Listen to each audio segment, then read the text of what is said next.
স্বামী মরে গেল আমার 11 মাস ধরে আর আসা যাওয়া করে না।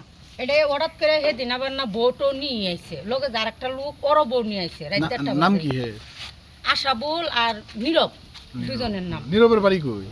এরা জানে বালা, কিন্তু আশাবুলের বাড়ি রাজশাহী বলে, এটা বলে রাজশাহী। আশাবুলের বাড়ি না মালানসা। আচ্ছা। পরে আইছে পরে বউ নিয়ে আইছে, হন আমি কেমনে না করি যে না ওগুলো আসিস না, বলে চাষি বিপদ পড়ে ওগুলো আইলাম এগুলো নিয়ে হনে তোর একটু কই যাবো। কই গেছিলি? কলে ও আমার হর কোনো তাহে তো বাসাটা হইলো ছুড়ু, আমার হর অসুস্থ, দেখবার আইছিলাম, দেখবার আয়া হাইরা না হন কোনো থাকা যাবো না।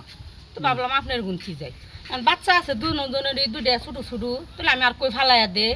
তা আমি আবার আমার ঘরে নিয়ে রাখছি।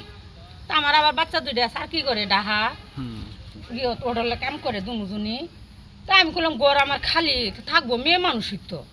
তো স্বামী দুইটা না সকালে দুজনের স্বামী উইটা না সকালে গেছে গা, খাওয়ানো দেওয়া জানে বউ দুইটারে, মানে আমি রান্দা বাইরে নিয়ে করে নিয়ে খাইলাম।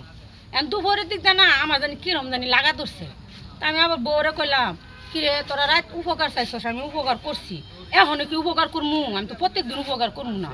আজকে 11 মাস হয়েছে আমার স্বামী মরছে, এখন তার খবর নিলি না, এতদিন চলাফেরা করলি, আজকে আবার হঠাৎ করে আয় আমার কাছে উপকার চাইলি, আমি উপকার করছি, ঘটনাটা কি কবি? আমি বউরে মানে খুঁচাইতেছি ঘটনাটা কি কবি? বউ না এটা আবার সরল সুজা, তো এটা আবার ফস করে কয়া দিছে।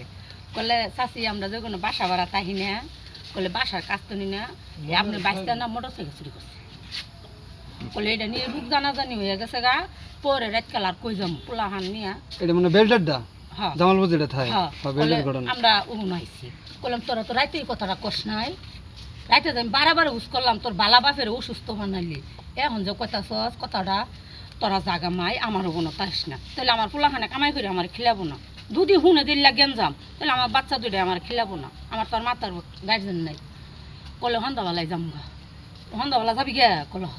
এর মাঝে তো লোকজন আইছে, আর পরে আমি বাইক নিয়ে গেছি এগুলো সত্যটা শুনি কি হয়েছে। পরে এরা কইতাছে যে এই ঘটনা। তো কইলাম তাহলে আপনারা কোনো থাকেন চা, থাকলে পরে স্বামী দুইটা কোনো আসবে, কেন বউ দুটি কোনো তাহে বাধ্য আসতে হবে। পরে 3 জন আইছে, এগুলোর লগে আবার আরেকজন বলি চলে পার্টনার ধরে নিয়ে আইছে। তাহলে আমি এবারে কইছি কি যে শুনেন আপনারা আগে ওই সই করবেন না, জোরও পারবেন না, দাঁড়ও পারবেন না, এক কাম করবেন আপনারা ভিতরে বয়ে থাকেন, আয়া তো বউরে ফোন দিব যে গেটটা খুলো, গেটটা যায় আমি খুলো, খোলার পরে তোর গাড়ি নিয়ে ভিতরে ঢুকবো, ঢুকার পরে আমি গেট মারে দিন, তখন সহজ হবো আপনি করতে। এখন ওই যে একজনের বাড়ি বলে সিলেট, হবিগঞ্জের দিকে আঙ্গুরের দিকে বাড়ি, ওইলে আবার কি করছে না টাকা মারছে, টাকা মারা ওনারা তো 3 জন আসছিল, 2 জন বুদ্ধের মতন দৌড় মারছে, আরেকজন গাড়ি চালাই আইলো আশাবুল, ওরে টাকা মারিয়া পানি যায় পানির মধ্যে নামছে, পানি মানে পানি চেতালিয়া মানে মুখ দিয়ে দৌড় মারছিল তো। পরে আর আচ্ছা চাচি ধন্যবাদ আপনাকে। পরে কইলাম যে এই ব্যাপারে মানুষ ধরে আমি আমি গেটটা খুলি, ভিতরে তো আইব না, আবার কোনো কারণে ভিতরে একজন আইলো, বাকি 2 জন রাস্তায় দাঁড়ায় থাকলো না, তা গাড়িতে 3 জন গাড়ি চালায় মানে আইব, আমি গেট খুলবো কোনটা তখন মরছে। তো মানে পিছনে 2 জন দৌড় মারছে, ড্রাইভার দৌড় মারা হয় না গাড়ি থেকে, গাড়ি ফেলাই দিছে, গাড়ি কোনো ফেলাই দিছিল সারের উপরে বলে, সারের উপরে গেলে গাড়ি ফেলাই দিছে, যার বাড়ি বলে হবিগঞ্জ হেড স্যার বুঝি ওই সারের উপরে ফেলাই দিছিল। পরে আমরা আয়া ধরছি, পরে কোনায় যায় দৌড় মারছে, পরে আর যায় পরে পানির কোনে ধরছে। আচ্ছা ভাইজান, এই যে ধন্যবাদ। আমি পরে আমি আবার নাম্বার রাখছি, বললাম যে